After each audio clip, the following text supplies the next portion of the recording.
You are traveling to another train of thought, one not from this century. You are entering the paradigm shift.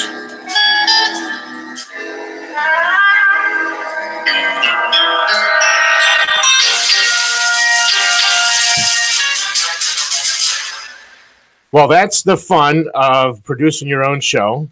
Somehow the other computer was not set to go to the board. It was set to play on the external speakers. So, oh well. Good morning. Happy President's Day. This is February 19th, 2018, and this is the Paradigm Shift. And I'm your host, Jeff Johnson. Welcome. If we have new listeners out there, welcome to you. We've been pushing hard. We've been pushing hard in a new platform as well, as far as Gab. If you are listening and not on Gab, look for us. Download it. If you're tired of Facebook and the Facebook SS, as I've now named them, the way they censor everything, they go back years looking for what they can banish you from Facebook for a number of days. Our own Suzanne Sherman just got out of Facebook jail. So if you're tired of the censorship of the left-leaning Facebook, go to Gab. They don't care if it's politically incorrect. They'll let you say whatever you want. It's, you're the one saying it, not them. So if you're tired of Facebook, look for us on Gab. We're really pushing hard there. I'm trying to get people to move over there. The less I'm on Facebook, the happier I'll be. Gab is much more friendly as far as that goes. They, matter of fact, I can't remember what the quote used to be, but it was from Orwell, and it was a really good quote. I really liked it on our Cerberus page. But I did replace it with one from Patrick Henry, and it's not the give me liberty or give me death. That's the only thing anyone knows that Henry said. I took it from the June 5th, 1788 Virginia Ratification debate speech by Henry. So go to Gab and see what it is. I'm not going to tell you what it is. Go see for yourself and like us there. This week we added the other side at 9 p.m. every day. We've extended the offer to them if they want to go live. They have the ability to go live during that hour, and all their podcasts from Wednesday or from Monday through Saturday. There's a show going to be played. So listen there at 9 p.m. Eastern time. Everything I always say here is going to be Eastern time because that's where I am, and that's where everything's set up on the computer with Radio Co. And if you're not listening, if you're watching on here and you don't want to stream video, you can always go to Radio Co. It's posted on our Facebook page, and you can find us at Cerberus Radio Network and on Facebook, and it's Cerberus Radio over on Gab. We're also on Facebook or on Twitter. We rarely do much on Twitter. It's just this is too much to do between all of these social media outlets. All right. Well, today is President's Day, and if you looked at my description, I have on there President's Day. And what I'm going to do, because I know Suzanne's going to hit on President's Day when her show comes up after mine. So it's going to be my show now and live, and our number is 717-467-1736. And I'll be the one answering the phone. So everyone on YouTube is going to watch me answer the phone if you call during my show. And everyone in Radio Co. all over the world, I was looking at our listenership on Radio Co. We had the other day we had someone in Denmark listening the other day. We often have people listening in England. So we actually are hitting an international audience. It's really kind of neat that people from other countries are actually listening to Cerberus Radio Network. So what I decided to do, since it is President's Day, I was going to read Article 2, Section. I'm going to read the last paragraph of Section 1, which is the oath of office for the president. For those of you that aren't really familiar with the Constitution, Article 2 is the president, the executive. Article 1 is the legislative, Senate and Congress. And Article 3 leaves what? The judicial. So we're going to deal with the president. Because today, in all honesty, we have an elected monarch. The presidency has assumed all manner of powers, and some of it is because of the ambiguity for you English-speaking folks out there, the ambiguity of the Constitution. And I'm going to read. I was going to read a different section of this of the ratification debate after we get done with the Constitution. We're going to go to Patrick Henry's opposition to this document, the Constitution. So, and we'll find out why he was opposed to it in a little bit. But I'm going to read, this is Article 2, Section 1, the last paragraph going into Section 2. And we'll read Section 3. Section 4 I won't read because that is just about impeachment and the 3 crimes, treason, bribery, and other high crimes and misdemeanors. That's, okay, you know everything you need to know about impeachment at this point because that's what it's for.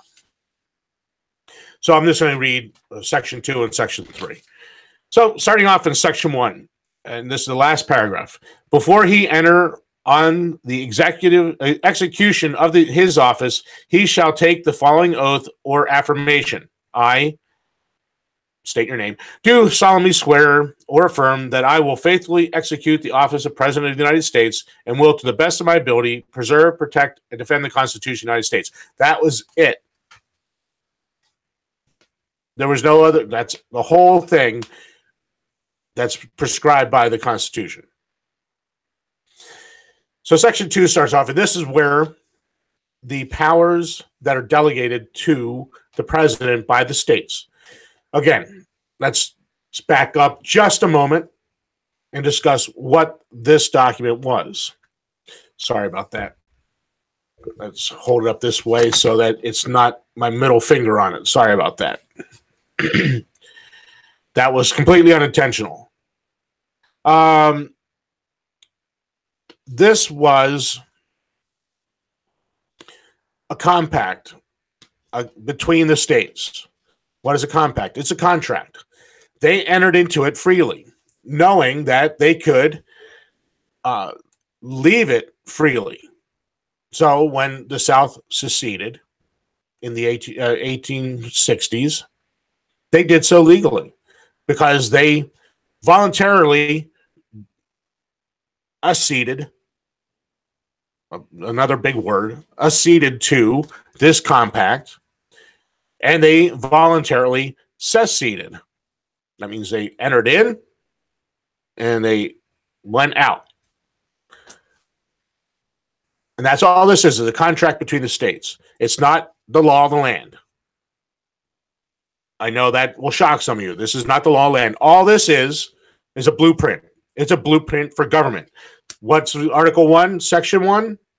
It talks about setting up what is the blueprint for the legislature. Article 2, the blueprint for the executive. Article 3, the blueprint for the judicial. That's all this is. It's not law. This isn't anything more than a blueprint for how they were going to form a general government to act as an agent for the states. So let's stop with the worship of this being something it's not. All right, so Article 2, Section 2, the powers of the president. And that's my words. The president shall be commander-in-chief of the Army and Navy of the United States and of the militia of the several states when called into the actual service of the United States. He may require the opinion in writing. So, okay, the president is only commander-in-chief when there is a declaration of war by the Congress, because the only one that can declare war is Congress. In reality, is there a declaration of war against Syria? We have troops there. Can he be commander-in-chief over the troops that are in Syria under the compact? No, he can't. There's no declaration of war in Syria. There was never an authorization to use force in Syria. That's the Congress's way to skirt the idea of actually declaring war. Oh, we'll just authorize the president to use force. That's a wimp's way of backing out of your job as a congressman. They wimped out and didn't do their job. They didn't debate a declaration of war for Iraq, for Afghanistan.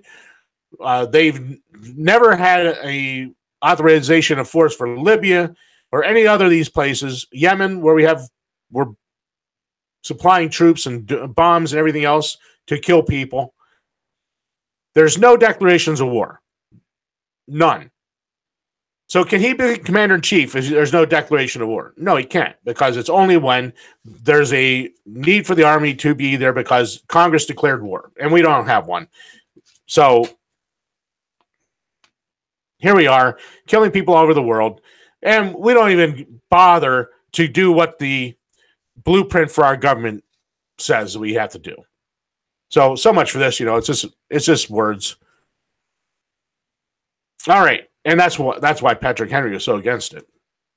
All right, let's see. So he may require the opinion in writing of principal officer in each of the executive departments. So he might need advice from his cabinet. Let's see.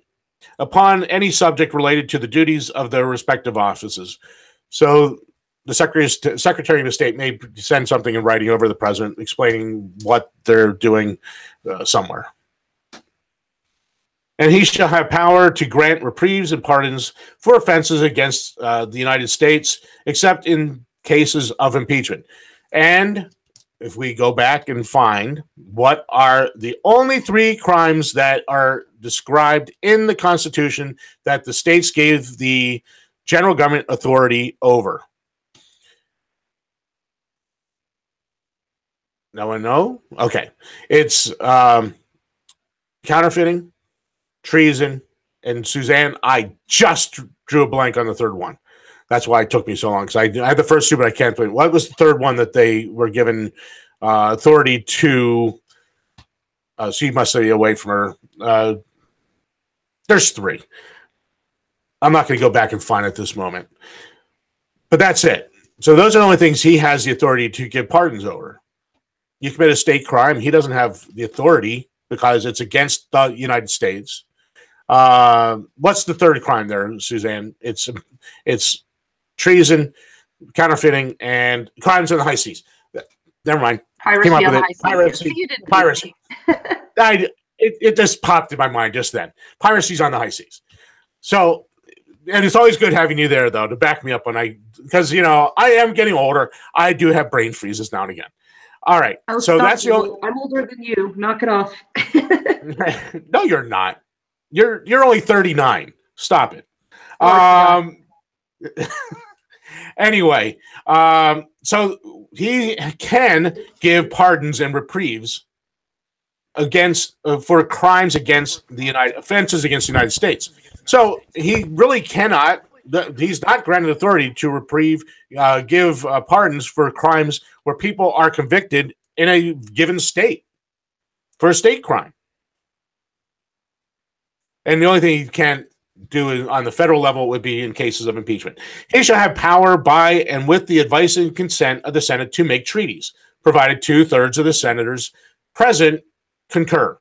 And he shall nominate and with the advice and consent of the Senate shall appoint ambassadors and other public ministers and consuls, judges of the Supreme Court, and all other officers of the United States whose appointment are not herein otherwise provided for. So he can appoint anyone. Do you realize how ambiguous that statement is right there? He can appoint as many people as he wants. Now do you start to see why Patrick Henry was so opposed to this Constitution? And he was talking about in one of the sections about the ambiguity about another section. About the representation, because it says 1 for every 30,000. Well, does that mean that since you have a state that has over 30,000, what he said is all you really need is 1 for state then, because once you hit 30,000, you have to have 1. So at that, he said in his opposition that so the Congress could be 13 congressmen. Hey, Jeff, I'll because it's so chime in ambiguous. really quick. Yes, go ahead. When I was doing a talk show on Friday afternoon, I was talking about the constitutional authority of the FBI for it to even exist. And I mentioned the 3 crimes that the general government had the authority to punish that you just did. And at the end of the show, as you heard, I'm going to have to readdress this. And I did talk to the other host, Shiloh Platt, said I'm going to come on and talk about this. But the gentleman caller said that I had no idea what I was talking about because it was implied that the general government had the authority to enforce law. So with the implied power, think Hamilton versus the Madisonian principle that of the in Federalist 45, that the general government could do whatever it want because it was implied as a way of national law enforcement. And sadly, this is really what many people are accepting right now. Whatever the general government, the national government says is the law, and this is the debate I had on Friday also, the host who's really coming around and seeing our way of things, which is very encouraging, said, well, I don't want anarchy in the streets. I don't want fighting in the streets. We need a Supreme Court to tell us what the law is. And so we already have anarchy in the streets because we have 9 unelected officials, lawyers telling 320 plus million people. So we don't have this authority from the Constitution for the general government by implication to do whatever it wants. Sorry, I just really felt on point based from what you were talking about. Right. And the fact of the matter is, and I listened to your show, that was your appearance on that show. It was a great show. I know it's posted up on Facebook, and I think you posted it up on Gab. Look up there. It was Shiloh and Platt. Is that what it was? Maxon and Platt's, yeah, the show's called Shooting You Straight with Maxon and Platt's K-Talk Radio. And it's really cool because now we're getting this message into Utah, and hopefully we can change a few minds. Okay, I'll be quiet and let you go on. That's okay. So look for those there, that show there. It's very good. You will hear the caller at the end. And I was like, oh my gosh, this guy should have been on sooner because Suzanne has not going to have the opportunity. So the music was playing. Suzanne was like, yeah, okay, well, here's, he's wrong, but I can't tell you why he's wrong. Basically is how the show ended. And if the guy had been on sooner, Suzanne could have just tore that apart. But the fact of the matter was there is, this whole notion, this whole ambiguity, oh my gosh, forget that word today. I cannot say it. It's ambiguous. And that's the problem with the Constitution. There is ambiguous statements constantly throughout that were never fleshed out so that you get people that talk about implied powers. Well, because they're taking this ambiguous statement and just saying, well, since it's a little bit ambiguous, we're just going to make it up. We're going to do whatever we want. And that was what Henry is warning about in his at the debates of the Constitution, where he was adamantly opposed. He said, if 12 and a half states would have approved it, I would with manly firmness oppose the Constitution. That's how much he did not like this Constitution. And the more I live under it, the more I dislike it. Wish we were still under the Articles of Confederation. All right. I'm going to try to finish reading this without my interrupting this reading of the Article 2, Section 2, because we're going to go to break as soon as I'm done with it.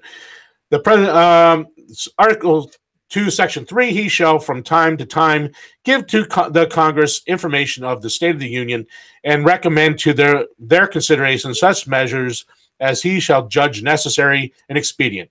He may, on extraordinary occasions, convene both houses or either of them, and in case of disagreement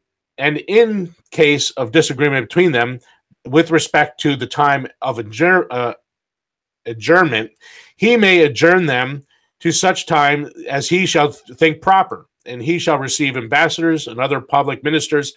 He shall take care that the laws be faithfully executed, and shall commission all of the officers of the United States. And Section 4, the last of the powers, is just about impeachment. And I told you already, it's for treason, bribery, or other high crimes and misdemeanors. So that's it.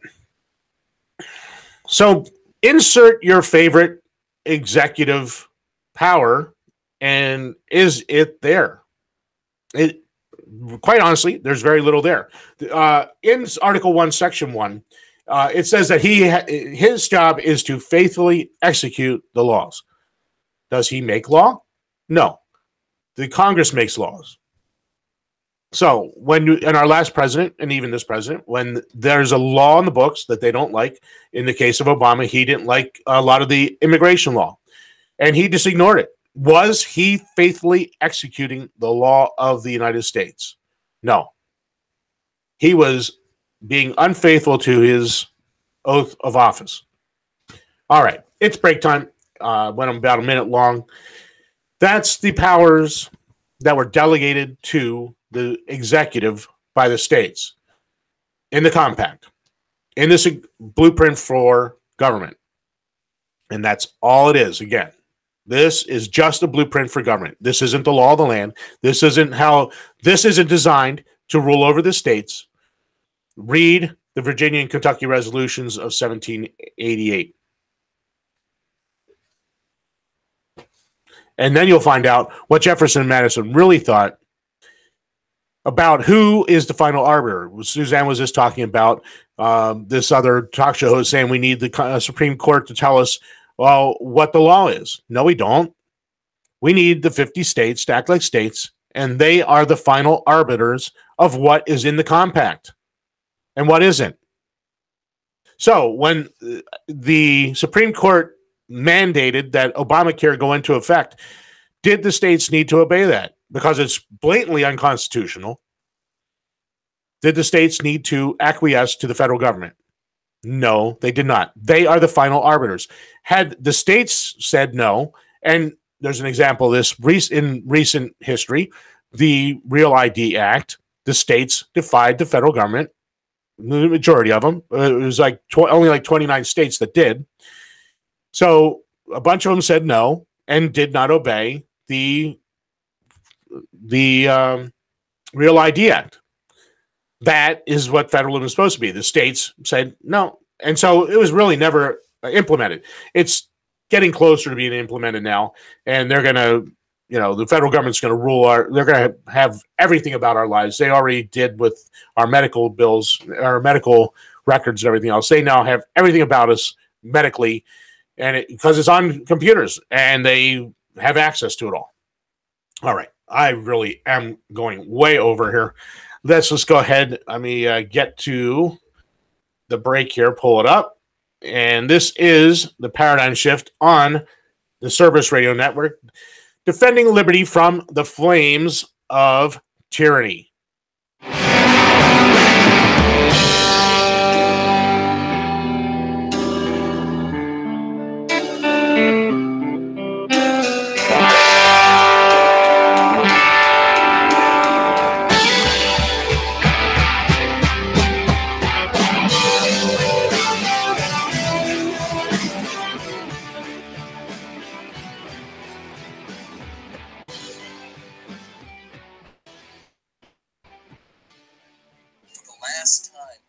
Sure what's killing the crops is this Brondo stuff. The Brondo's got what plants crave. It's got electrolytes. So wait a minute. What you're saying is that you want us to put water on the crops? Yes. Water? Like out the toilet? Well, I mean, it doesn't have to be out of the toilet, but yeah, that's the idea. But Brondo's got what plants crave. It's got electrolytes. Okay, look. The plants aren't growing. So I'm pretty sure that the Brondo's not working. Now, I'm no botanist, but I do know that if you put water on plants, they grow. Oh, well, I've never seen no plants grow out of no toilet. Hey, that's good. You sure you ain't the smartest guy in the world? Yeah. Okay, look, you want to solve this problem. I want to get my pardon, so why don't we just try it, okay? And not worry about what plants crave. Brondo's got what plants crave. Yeah, it's got electrolytes. What are electrolytes? Do you even know? It's what they use to make Brondo. Yeah, but why did they use them to make Brondo? Because Brondo's got electrolytes. Suzanne Sherman, shooting straight on everything from prepping to politics. The Wasatch Report, every Monday morning, 10 a.m. Eastern, on the Cerberus Radio Network. Cerberus Radio Network, protecting liberty and freedom from the flames of tyranny.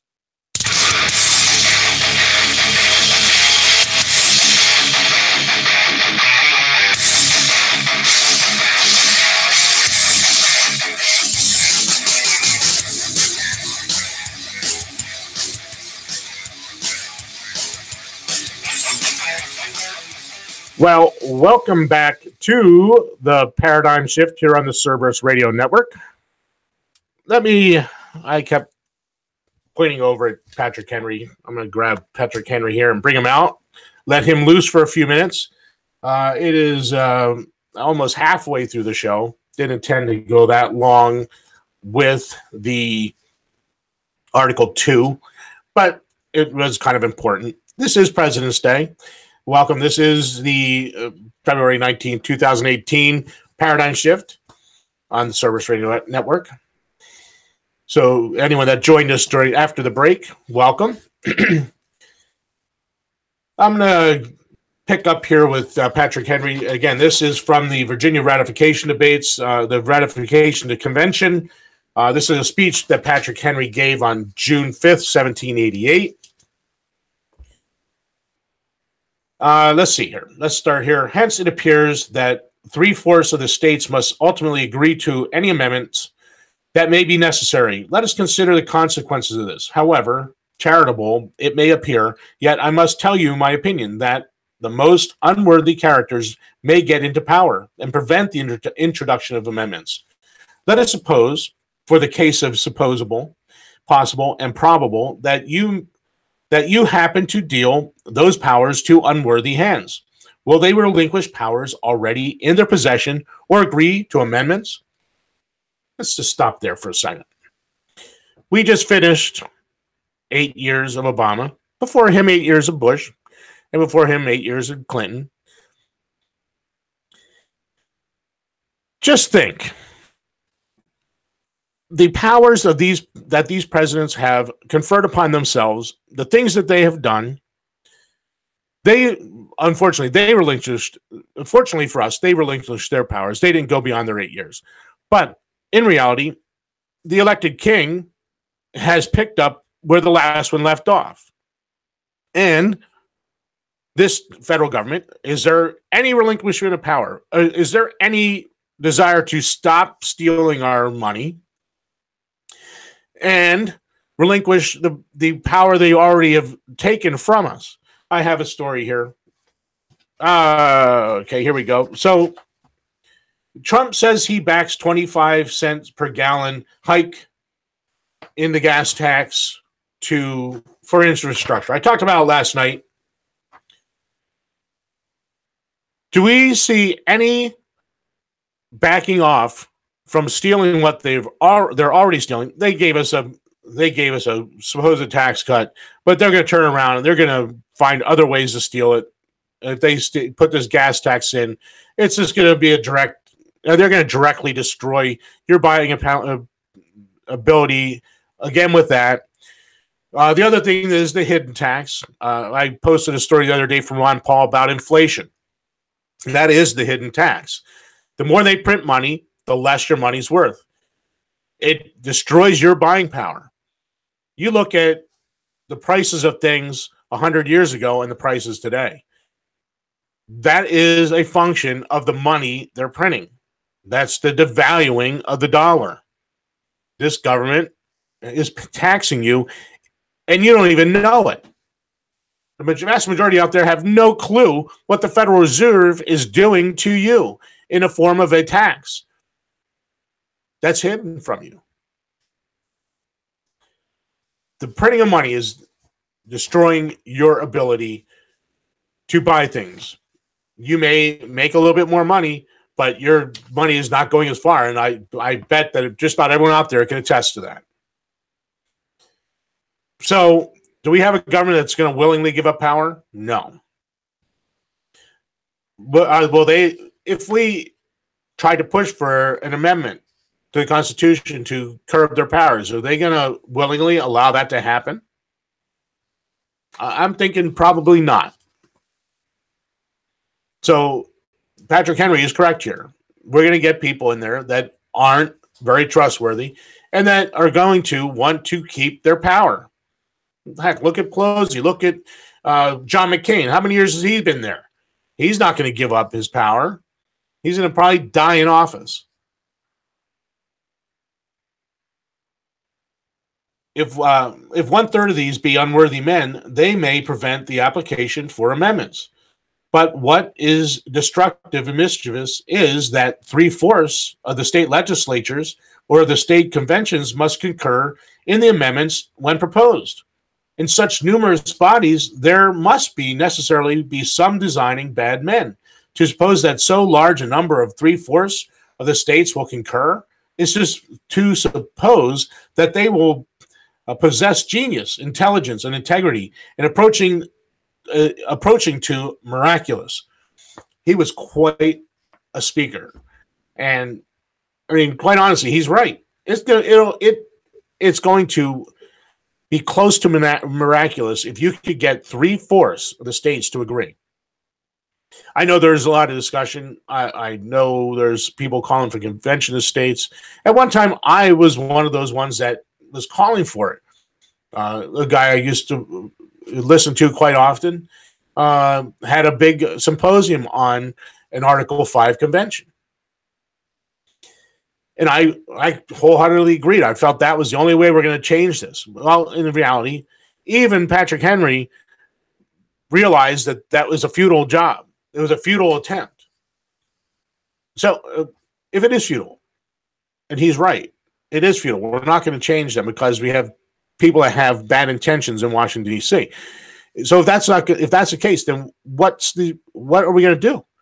Well, Madison and Jefferson, again, they showed us with the Virginia and Kentucky resolutions.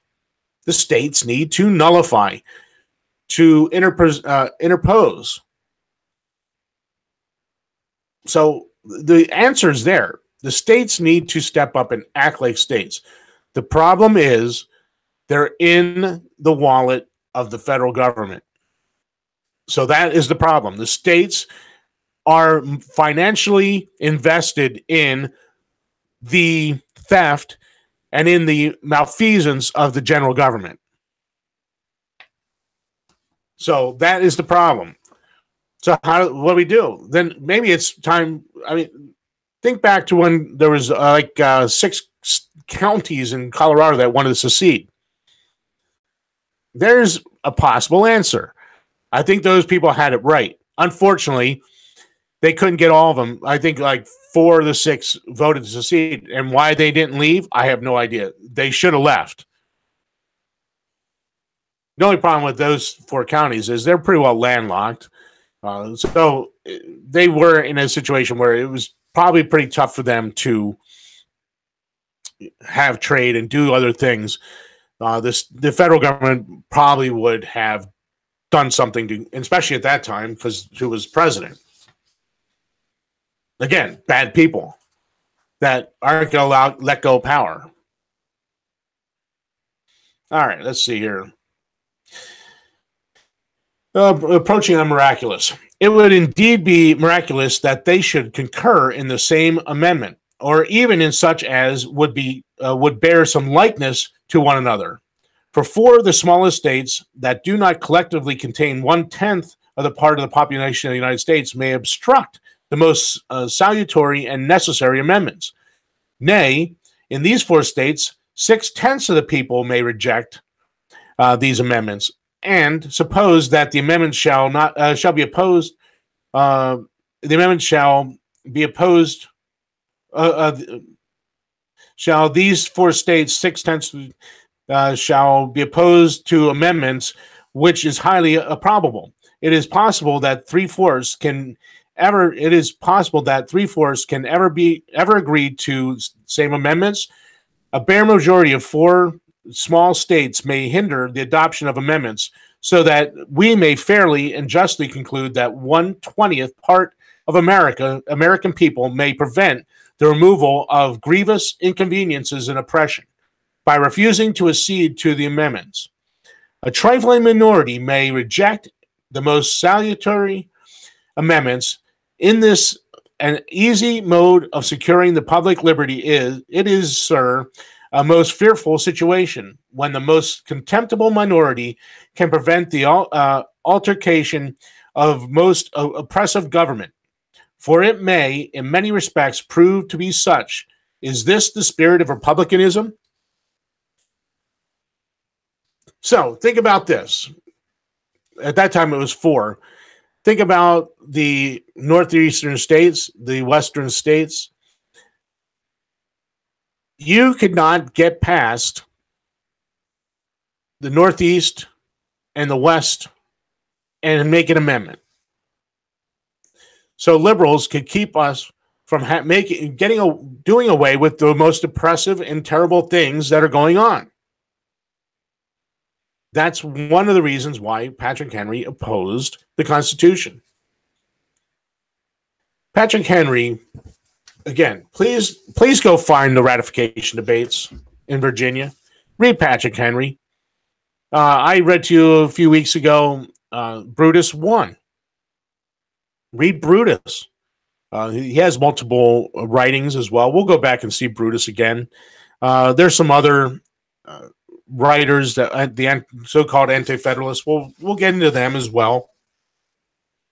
Unfortunately, like Patrick Henry's speech, I showed you the other day. It's 8 typed pages printed out today. He spoke for a very long time on June 5th. He said a lot. Then you have Brutus. That was multiple pages long typed. They were very prolific in what they said, and they were very prolific in their opposition to the Constitution, and quite rightfully so. All right. Oh, I don't know. What do we want to do? Okay, let's. After I said that they won't give up power, let's see. Trump, 22 agencies that Trump is proposing to do away with. I'll just read. I'm not going to read the whole article. This is from The Hill. Trump is unveiled his budget proposal for 2019, which is not this year because they've already agreed to a continuing resolution to spend. And there is no budget. They're giving everyone money, and everyone's just going to blow it. So he's proposed eliminating funding for 22 agencies or programs. That's number 1, the McGovern-Dole International Food for Education. The Rural Business and Cooperative Service, the Economic Development Administration, the Manufacturing Extension Partnership, 21st Century Community Learning Centers, Gaining Early Awareness and Readiness for Undergraduate Programs, the Agency for Healthcare Research and Quality, the Advanced Research Project Agency, and that's Department of Education, Department of Energy. The National Wildlife Refuge Fund, the Global Climate Change Initiative, the NASA Office of Education, the Chemical Safety Board, the Corporation for National and Community Service, the Corporation for Public Broadcasting, the Institute of Museums and Liberty Services, the Legal Services Corporation, the National Endowment of the Arts, the National Endowment of the Humanities, the Neighborhood Reinvestment Corporation, the Denali Commission and the Delta Regional Authority, the Northern Border Regional Commission, the U.S. Trade and Development Agency, the Woodrow Wilson International Center for Scholars. And that is probably not even 1% of the different agencies and programs that this government has created. Does that not tell you the overbearing nature of this general government? And what Henry was warning about bad people just, acting in bad ways. Now, Trump is saying that he would like to do away with those 22 agencies. Do you think that that's actually going to happen? It all sounds good. It makes him sound great. But does he really think that he's going to get rid of those? Does he really think that Congress is going to defund those? Hey, they said they were going to defund Planned Parenthood. We have the House, we have the Senate, we have the president. They could have defunded it. They could have defunded it any time in the last year. Did they? No, they just passed a new continuing resolution paying for everything they did, and they added another $400 billion in more new spending, brand new spending. So I read you that story a week ago about the federal government's going to, this year, borrow $1 trillion. Well, they agreed to this budget, added $400 billion more. So what are they going to be borrowing now? Nearly $1.5 trillion. Do you really think that they're going to, did Trump really think that they were going to do that? No. It made him sound good. It was political theater. People were going, yeah, Trump is fighting for us. He knew full well these aren't going anywhere. They've already funded it.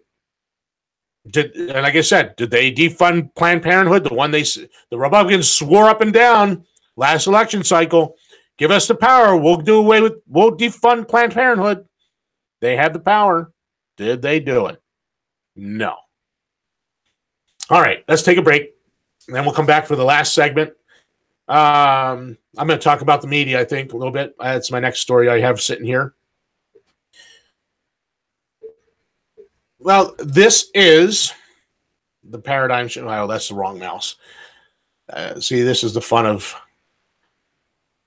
trying to run everything all at the same time. This is the paradigm shift on the Cerberus Radio Network, defending liberty from the flames of tyranny.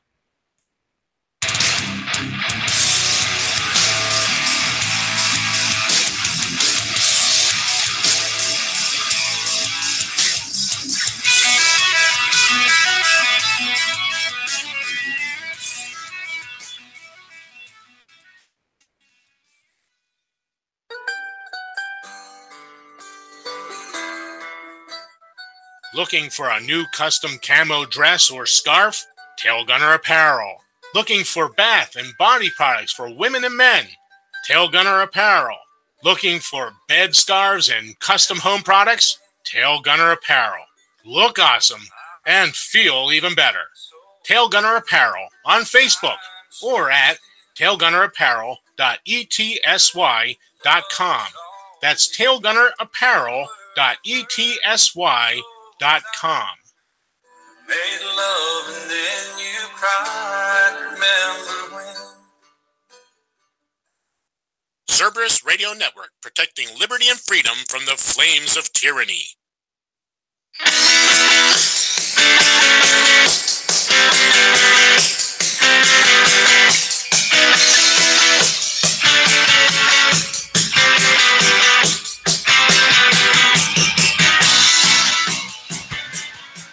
Well, welcome back to the final segment of the Paradigm Shift, and we will be cutting out in about 10 minutes because I have to set up and get ready for Suzanne and the Wasatch Report, which is going to follow immediately at 10 o'clock. So I need about 4 or 5 minutes to get everything set up so we can go live at 10 a.m. Eastern with that show.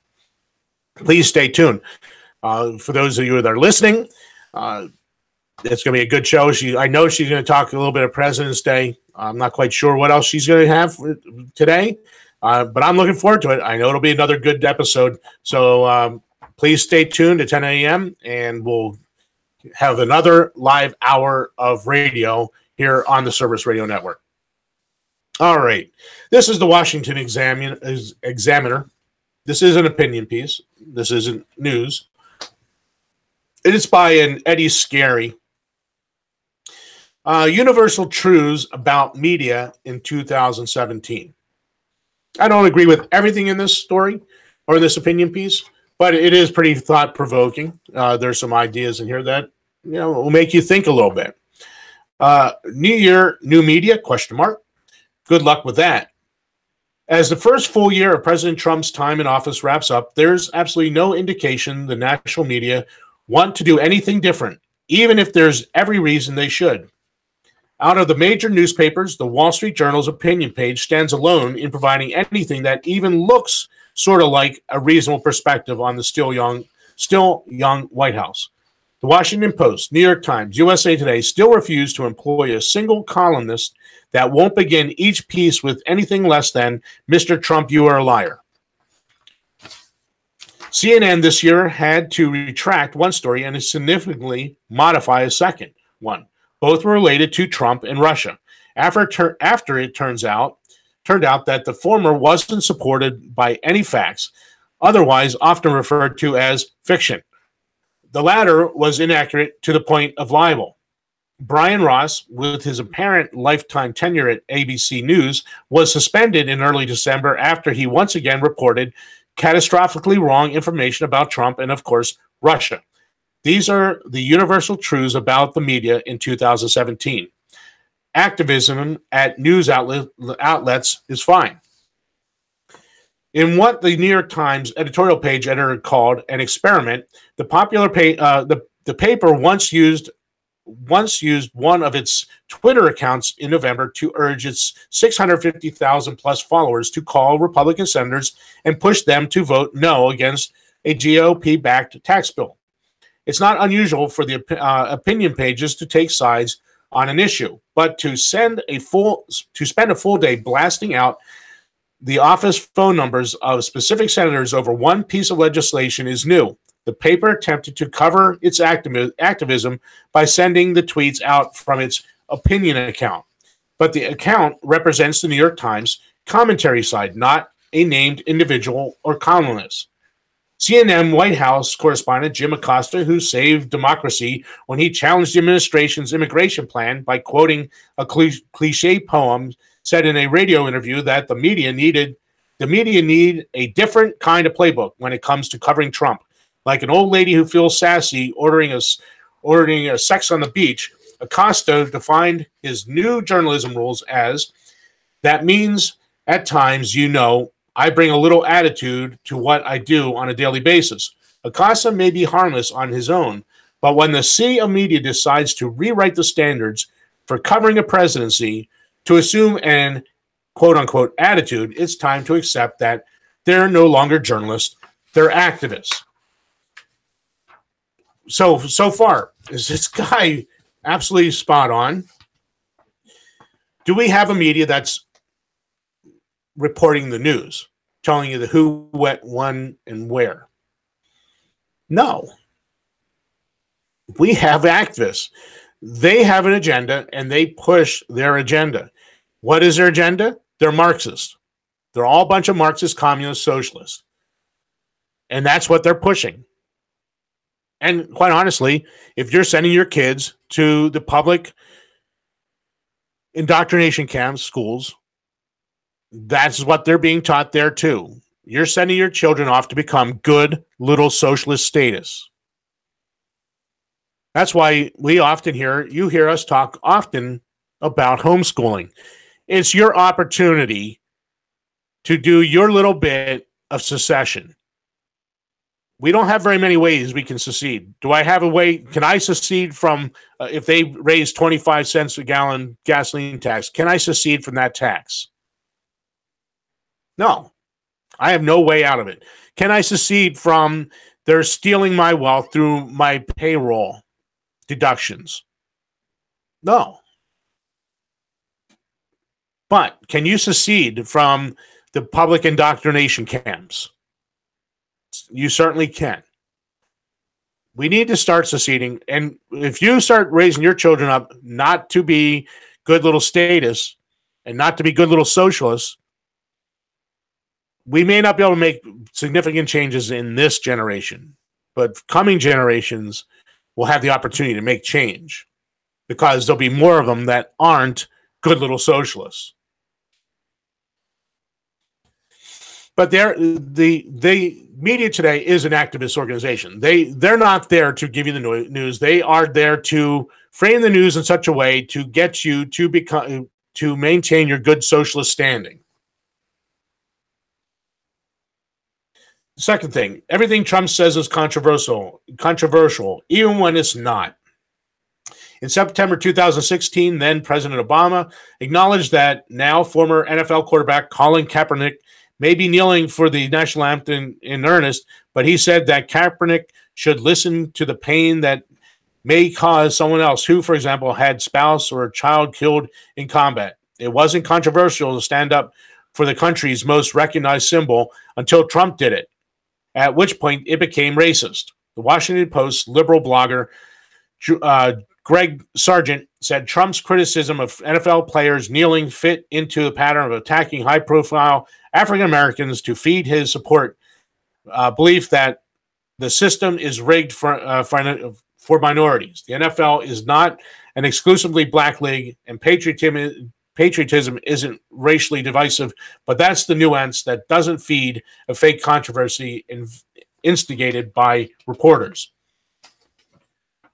All right, I'm not going to read the rest of that paragraph there, so we'll go on here. Willful ignorance isn't a bug, it's a feature. It's possible to actually earn prestige in the national media, a field that formerly required an ongoing thirst for knowledge and understanding, by refusing to learn new things.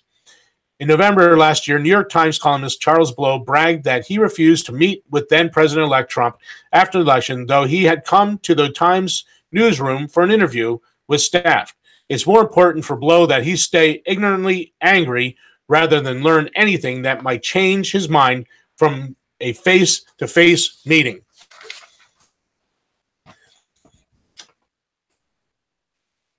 Our media is not news.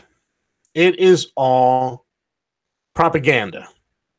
We have propaganda outlets that are perpetrating the socialist mindset on the populace. So it's time to, and honestly, that is why this show, Suzanne's show, the Bailey Report, The Other Side, Mike Meharry's podcast, the Brush Fires of Freedom. That's why we play all of these different shows on the Cerberus Radio Network, because we're giving you the founder's perspective. Why do you think I read Patrick Henry? Why do you think we often talk about the original intent of the Constitution? It's because we're not focusing on the communist, socialist, Marxist of today. We're concentrating on those men that fought and desired liberty. Again, Henry, the direct end of your government ought to be liberty. We can't say that today. Our government today is not about protecting liberty. So we need to start. That's why this is important. And honestly, those of you out there listening, we're always looking at shows. You want to do a podcast? Record a podcast. Send it to me. I just needed an MP3 file. Message me on Facebook. Message Suzanne. We're always looking for more shows. Bring a unique perspective to what the framers and the founders said. We're always trying to dispel the lies and the myths and the propaganda of the media and our government today with the actual founding principles and the framers' ideas. We're not just doing this because we like seeing ourselves on YouTube or we like hearing ourselves on the radio, because honestly, I have a face for radio, as you people on YouTube can see.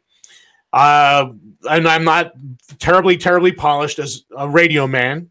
You hear a lot of uhs and ums. But what I'm talking about, I believe in. I believe it's very important. It's something we have to change minds on. We have to get people to realize that the government is not, in this present crisis, is not the solution to the problem. It is the problem, to quote Ronald Wilson Reagan. We have to start changing the hearts and minds of people, or we are doomed. We're doomed to be forever stuck under this communist regime. Well, it is time for me to call it quits for this morning. Thank you for listening. Stay tuned to Suzanne in the Wasatch Report coming up in just a few minutes. As soon as I clear this, I'm going to reset everything, and Suzanne will be back. Thank you for listening to the Cerberus Radio Network and the Paradigm Shift, where we defend liberty from the flames of tyranny. Have a good day.